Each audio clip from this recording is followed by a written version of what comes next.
皆さんようこそ、東方ゆっくりスクールへ、研究部部長のゆっくりレ夢ムです。ゆっくりマリサだぜ。今回は料理がうまいキャラについて解説していきますよ。一体誰がどんな料理を作るのかすごく気になるぜ。意外にも家庭的な少女たちの魅力を一緒に学んでいきましょう。もし面白そうだと思ったらこの研究部に入部してくださいね。また、高評価だけでも押してくれるとモチベーションにつながるのでお願いするぜ。では、早速授業開始です。それではまずはじめに紹介する料理の達人キャラは霧雨マリサです。うわーい、さすがはマリカーさんだ。マリサの年齢は明らかにされていませんが、身長から見ると20代後半。どこがだよ。実はレ夢ムよりも身長が低くおそらく10代前半の少女。髪型はウェーブのかかった金髪のロングヘアで、左の髪か右の髪を三つ編みまたは三つ編みをしていない時があります。デザインは作品によって変化していますが、黒系の服という服装は共通していますね。黒い服を着ているのは、汚れが目立たないからとのこと。白霊レ夢ムとはカラーが対照的になってるんだよな。これは陰陽を表していると思われるぜ。ちなみに、高魔教にて同じ魔法使いであるパチュリーのウレッジと会った時は、目の前の黒い服のやつを消滅的にやっつけるにはと言われています。それほどマリサといえば、魔女らしい黒い服が印象的なのでしょうね。そのうち真っ黒黒助で手おいでいって言われるかも。お前の目玉をほじくるぞ。非常にサバサバとした性格で何々だぜ、何々だよというようなボーイッシュな口調で喋るのですが、一人称は私、息を吐くように嘘をつくことがありその嘘が非常に面白い。フランと出会った時は白霊の巫女と名乗ったりしてるもんな。実際は他のキャラと比べて様式こそないものの比較的常識人な部分があり、雑学にも詳しいですね。制作者ズンさんも使いやすいキャラと言っているんだぜ。そんな見た目金髪美女なのに、ボーイッシュなマリサは幻想郷ではめちゃくちゃモテまくってます。おお、そうなのか。さすがはユリのマスタースパーク。いや意味わからんから。書籍、東方部門九樹では新しく幻想郷入りしたかな子、白蓮、巫女といった豪華宗教家たちが対談した時には、3人でマリサを自分の宗教に入れようと、取り合うという場面が見られますよ。そんなすごい人たちにもスカウトされるなんてさすがはママ上。さらに寄進場では神妙丸一味のスカウトを受けていて、エンディング次第では洗脳されて一味に加わることになります。漢樹伝ではなんと地獄の女神ヘカーティアから興味を抱かれていて、困惑する場面もあります。さらに天空省では幻想郷の賢者の一人である沖縄のスカウトを受けています。もはやプロ野球でいうところの全球団がマリサをスカウトしてるようなもんだぜ。確かにね、そんなレ夢ムとはまた違った形で誰からも好かれるマリサですが、意外にも育ちは複雑なのです。人間の里に大手古道具屋を営む実家があるのですが、父親とはほぼ絶縁状態。これは魔法の道具を扱っていないことと関係があるらしいぞ。また、マリサが生まれる前からその古道具屋で修行していた森近凛之介とは物心がつく前からの仲です。なので収集癖、星の魔法など彼から影響を受けたところが多いでしょう。なるほど、マリサがガラクタを集めてくる癖が育ったのは、凛之介の影響だったのか。凛之介のことは彼の店の屋号から降臨と呼び、降臨堂を幼い頃から心地よく思っているらしく、これほど気楽なところもない、と発言していますよ。凛之介は他のキャラクターに比べて非常に大人な見た目と雰囲気を持っているので、親としての立ち位置でしょう。凛之介は八雲ゆかりを見て少女とも言っているしな。降臨堂ではレ夢ムマリサ凛之介の3人でやる鍋の日があるようです。そこでマリサは時と言われる鳥を捕まえて調理しようとしていたので、鳥をさばくこともできるという非常に料理上手なのがわかります。おお、取った鳥を下ごしらえするところからできるなんてすごいぜ。それにしてもなんだ、その時って鳥とは時とは詐欺に似た時かの鳥で、くちばしは長くて下方に湾曲する見た目面白い鳥ですね。かつては世界でわずか数羽になるまで減少し絶滅の危機に瀕していて、日本では環境省レッドリストで野生絶滅の状態になりました。なので、最近幻想郷入りし始めたのですよ。存在が薄くなってきたから幻想郷入りってことね。意外なことに料理は結構得意でレパートリーが豊富。白霊神社では平時でもたまに食事当番にされています。宴会ごとでもマリサが料理を作ってくる時があるようです。味付けは匂いからもらったものでしたが、とても見た目もよく料理上手でしょう。洋風な見た目に反し和食派でもありますよ。高魔教までに食ったパンの枚数は13枚だったようだしな。また書籍では、火の鳥を模した炎弾の塊が赤い弾を残しながら飛ばすという、藤原の模倣のスペルカード不死火の鳥宝翼天章があるのですが、解説の最後に焼き鳥はタレが美味しいと思うのだがとコメントしているので居酒屋料理にも詳しいようです。父少そうだったのか。なんで泣いてるの？私は塩派なんだよ。別に泣くほどのことでもないでしょ。では、次に紹介する料理がうまいキャラはイザヨイサクヤです。彼女はメイド長としてコウマ館に住み込みで働いていますよ。メイドではありますがコウマ館の中では非常に権力があり、レミリア・スカーレットに仕えていますよ。コウマ教のテキストでは10、20年ほど人間をやっている、といういかにも怪しい文章があり、もともと人間ではなかったようなことが書かれていますね。確かに普通の人間とは常人離れしすぎた能力を持ってるもんな。もし人間以外の種族ならなぜわざわざ人間になる必要があったのかが謎だぜ。まさかレミリアの非常食になるために？いや忠誠心の塊やん。幻想郷の妖怪についてまとめた書物幻想郷演技を書いている、ヒエダー級からはどちらかというと何百年も昔の人間のように感じることがあると言われています。身長はレイムやアリス以上で、ユカリやメイリンと同じ程度で高めとのこと。性格は一言で言うと意外にも天然キャラ。プレイ中はもちろん、漫画でも周りが呆れることがあるほど天然。とはいえ、二次創作では二つ名に引っ張られてか、クールビューティな性格になっていることが多いぜ。そういえば主人であるレミリアの関係はどうなんだ？結論から言うと非常に信頼し合っていますね。吸血鬼の弱点である銀のナイフを武器にしていますが、それを許しているあたり、レミリアからよほど信頼されていることがわかりますね。おお、確かに弱点の武器を昨夜に持たせているよな。さすがはレイム部長、納得感がやばいぜ。またレミリア自ら昨夜を吸血鬼にして永遠に一緒にいるように誘うなど、その絆は非常に固いです。そして彼女は時間を操る程度の能力を十分に活かし掃除や、洗濯炊飯に役立てているようですよ。またコウマ館もこの能力で通常より広くなっています。昨夜といえば時間を操る程度の能力だが、この能力は空間をいじることができるんだよな。わざわざみんなのために仕事量を増やしているところさすがはメイド長なんだぜ。投げナイフの射程は20剣、約36メートルもあり頭にリンゴを乗せた妖精の額に命中させることができるほどの腕前。結局それってうまいのか？投げナイフの技術は料理の腕に比例するため料理もすごい腕前なのですよ。昨夜は妖精メイドを雇っているのですが、妖精メイドの見返りはお茶と食事とのことで、相当料理には自信があることがわかりますね。漫画、東方暴月賞に手つきに向かうために作ったロケットでは可愛いキッチンがあり、マリサ、レイムではなく昨夜が食事の準備をしようとしていることからも、昨夜の料理が美味しいことはみんな知っているのでしょう。マリサのハッケロをコンロ代わりにしていたしな。ちなみに昨夜は東方文化新報にて、メイド妖精の雇用募集をしていました。アットホームな職場と書いてあり、昨夜の圧でぎこちない表情でメイド妖精が笑っています。いややらせやないか。とはいえ、やはりそこにも食事の提供もあると書かれていますよ。昨夜の料理美味しそうだが、人肉混じってそうで怖いぜ。実際に作っているシーンがないと思われることからも、やはり主人たちのために人肉の調理もしているのでしょう。なんかいつの間にかホラー展開入ってない？大体こういう場合は終了後やばいやつで。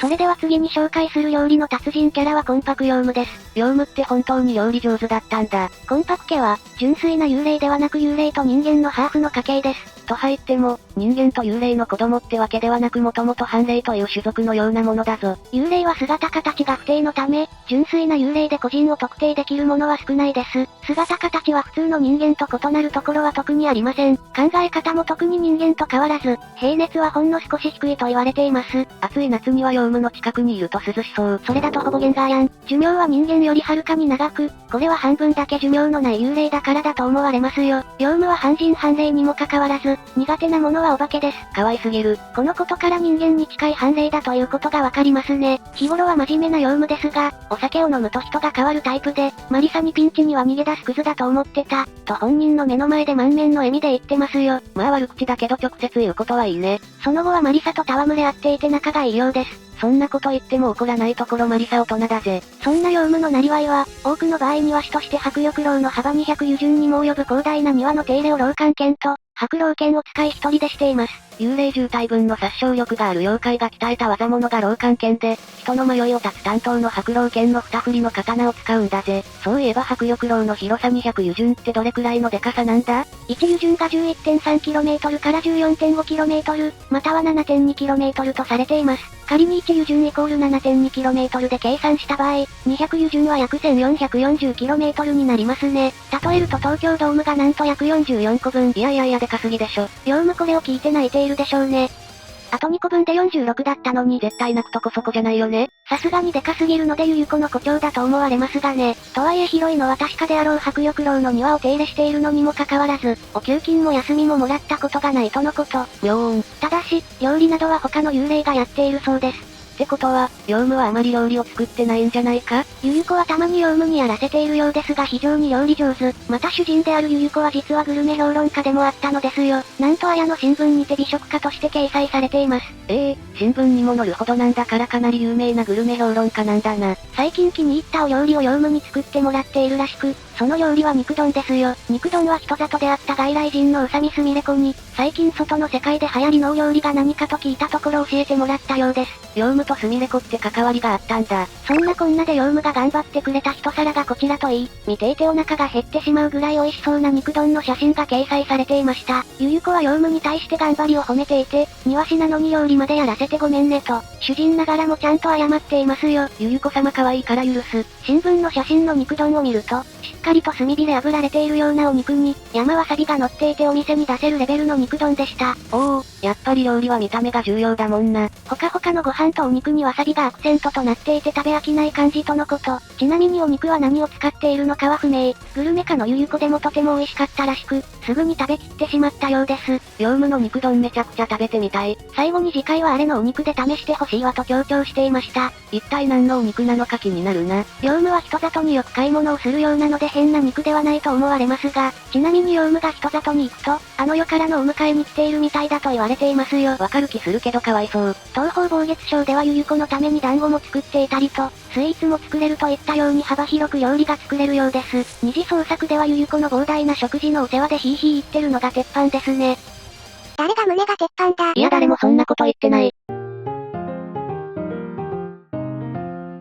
では、次に紹介する料理がうまいキャラは奥野田美代です。東宝プロジェクトの書籍作品の東宝水鏡花に登場するキャラクターだよな。そう、彼女は人間の里にある居酒屋ゲイドン亭の看板娘ちゃん。ゲイドン亭のゲイとはメスのクジラのことで、ゲイドンではクジラが餌を飲み込むように、大国が小国を一気に侵略し併合することを意味しますよ。へえ、そんな意味があったのか。明るい性格で、ゲイドン亭周辺で起きた妖怪による誘拐騒ぎを心配する常連客には、風欲場を盛り上げてとっくり酒を一本おまけするなど、明るくサービス精神も旺盛なんです。そしてやはり看板娘というだけあってもう一つ旺盛なところがあります。あの胸です。やっぱりそこ外せないよね。見てわかる通り胸は大きく歴代でもトップクラス。そして、あの胸にあるバッテンがパッツンになっていることから巷ではメタグロスと言われているのですよ。確かにメタグロスだけど誰が考えたんだよ。胸が大きいキャラは母性があるのはお決まりですが、白麗神社での宴会では店の名物である煮物を差し入れたり、周りに尺をして回るほか、妖怪騒ぎに関する霊夢の聞き込みにも積極的に協力していてとてもいい子ちゃん。クジラをモチーフにした帽子をかぶった、ピンク髪と緑色の目を持つ少女で、髪型は右のもみあげの先端がカールしているのが特徴。スイカの持つ息吹表によく似た絵の藤色のスカートを履き、その上にゲイドン亭のクジラのイラストが描かれた前掛けを着用していて素晴らしいデザインですよね。確かにスイカの息吹表にそっくりだな。3話では美代自身から霊夢にだけ自分の正体が座敷わらしとカミングアウト。一方で、スイカは美代を睡魔と呼んでいます。睡魔とは、酒に付き縁で人を酔い潰す力を持つ、霊魂精霊体のような妖怪です。美代本人はあくまで座敷わらしを自称し、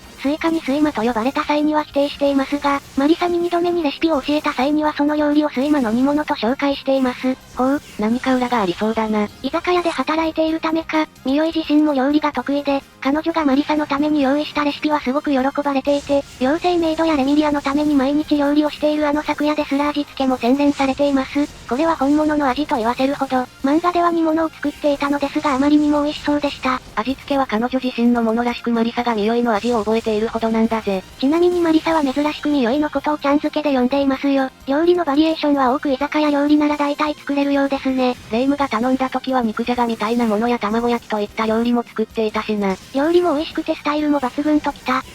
もう私美代ちゃんと結婚します。宇宙一迷惑なプロポーズ。それではラストに紹介するのはミスティアローレライです。暗いところで人気のない森で歌や鳴き声を使って、人を惑わす妖怪がこのミスティアローレライです。名前が長いのでミスティと言われることが多いよな。あまり昼間に出会うことはなく、目撃者の報告が少ないようですね。ミスティアの歌は思いのほか派手な曲で、とても妖怪の曲とは思えないノリの良さを持っています。なので若者からは人気があるようだぜ。なんとかソダニ京子と組んでロックバンド鳥獣戯楽をやっていますよ。妖怪同士のロックバンドについて気になる方はこちらを見るといいぜ。しかし、プリズムリバー楽団と違って人間有効度はかなり悪いので、襲われる可能性もあるので注意しましょう。とはいえ意外にも屋台をやっているんですよ。書籍版文化庁では、焼き鳥を撲滅するために集めうなぎの屋台を経営していました。撲滅の仕方が可愛すぎる。この屋台の最大の特徴といえば、ミスティの素晴らしい歌声を聞きながらお酒を飲めるというものです。歌も披露できて料理もできるなんてミスティすごいぜ。休めうなぎだけではなくうなぎや、土壌もあるとのこと。細長いヌルヌルした魚ばっかりだな。やだーマリサさん積極的ですねー。いやそういうことじゃねえよ。屋台の経営戦略がミスティらしく妖怪としての能力で、人を取り目にして目にとてもいい集めうなぎを食べさせるという戦略を立てています。妖怪らしい経営戦略だな。それにしても味はどうなんだよ。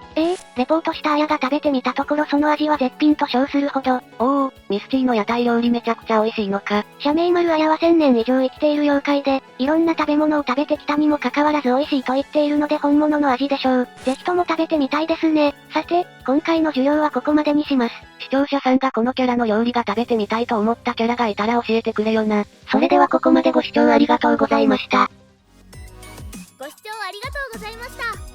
グッドボタンとチャンネル登録よろしくお願いします。